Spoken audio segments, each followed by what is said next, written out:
Summer slam 2020 से पहले WWE का आखिरी फ्राइडे नाइट स्मैकडाउन 21 अगस्त 2020 पे हमें क्या क्या देखने को मिलेगा। साथ में कई सारी रेसलिंग अपडेट्स, जैसे ब्रे वायट ने ब्रॉन स्ट्रोमैन पे रिएक्ट करा कि उन्होंने एलेक्सा ब्लिस पे हमला क्यों करा था।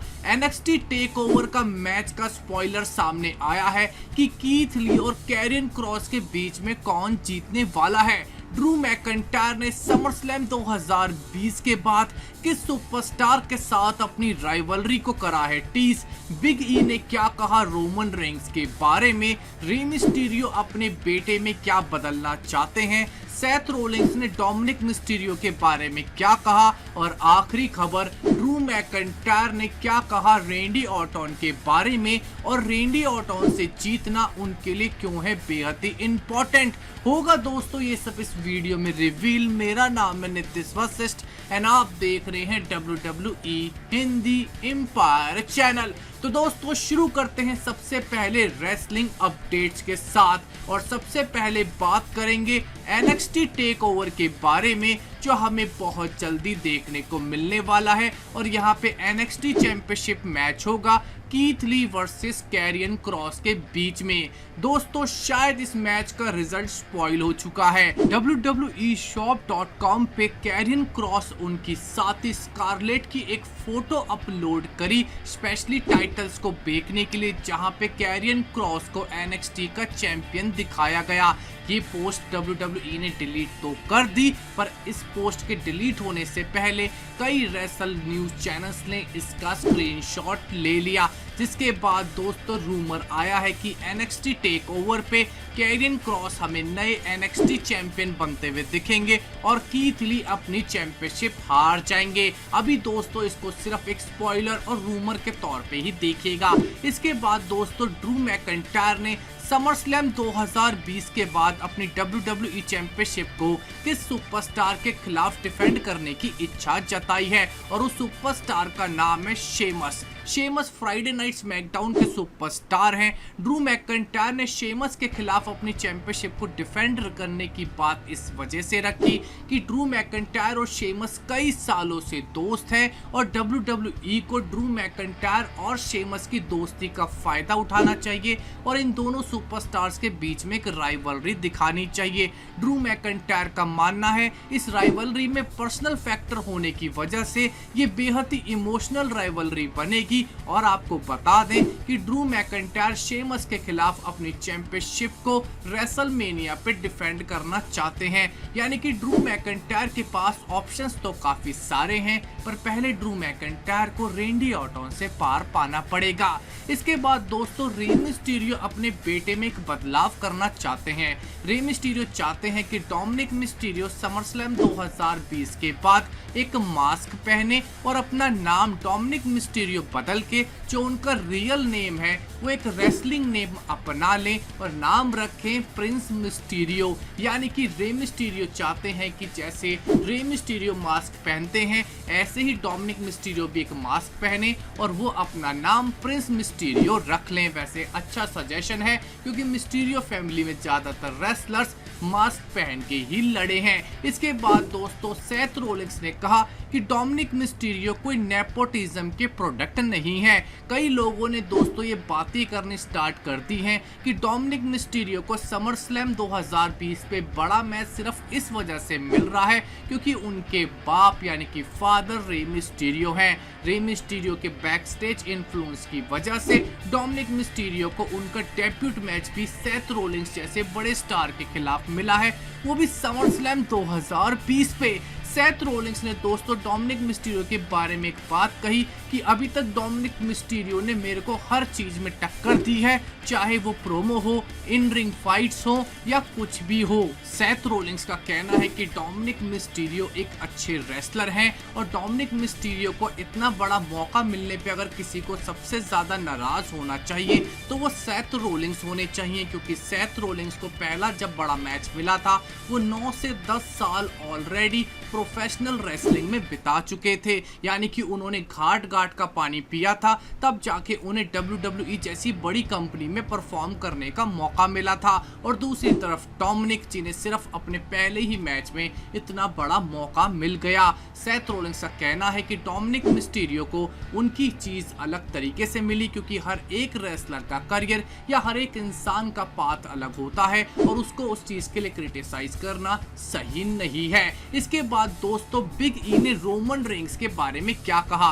बिग ई ने दोस्तों कहा कि रोमन रेंस और बिग ई के बीच में आज से कई साल पहले WWE को चूज करना था कि वो किस सुपरस्टार को पुश करें। WWE ने जब बिग ई और रोमन रेंस को कंपेयर करा, उनके आउटर लुक को कंपेयर करा, उनकी परफॉर्मेंस को जब कंपेयर करा, तो WWE ने बिग ई की जगह रोमन रेंस को as a single superstar push करना पसंद करा और रोमन रेंस को फेस ऑफ द कंपनी बनाया। बिग ई ने कहा कि उस वक्त का वो डिसीजन WWE का बिल्कुल सही था, क्योंकि बिग ई उस वक्त तैयार नहीं थे और रोमन रेंस उस वक्त बिल्कुल तैयार थे। उन्होंने कहा कि मैं आज तक एक भी ऐसे रेसलर से नहीं मिला जिसने रोमन रेंस को क्रिटिसाइज करा हो कि मुझे रोमन रेंस के खिलाफ मैच खेलने के बाद कोई शिकायत हो। यानी कि बिग ई का मानना है रोमन रेंस को जो पोजीशन WWE में मिली है वो बिल्कुल सही मिली है और रोमन रेंस इसको डिजर्व भी करते हैं। इसके बाद दोस्तों ब्रे वायट द फील्ड ने ब्रॉन स्ट्रोमैन पे अपना रिएक्शन दिया कि एलेक्सा ब्लिस पे इतना बुरा अटैक उन्होंने क्यों करा।